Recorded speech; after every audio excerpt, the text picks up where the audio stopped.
Tú eres de nuevas generaciones, ¿no? Sí, claro que sí. Entonces, cuidado, con nuevas generaciones ¿Está ahí? Vamos a ver, censo. hay que votar en los dos, claro, pero ¿Y cómo lo estás haciendo? ¿a qué te dedicas en el municipio? Fernando. Hay que poner...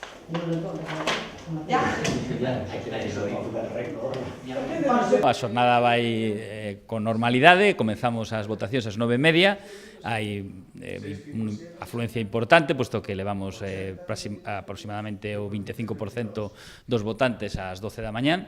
Estamos inscritos en Santiago 141 votantes e, polo tanto, agardamos que a grande parte deles veñan ao longo do día para, por unha banda, votar o candidato ou candidata á presidencia do partido e para tamén elexir ata 5 compromisarios que temos en Santiago para ser os nosos representantes no Congreso do día 20 e o 21 de xullo.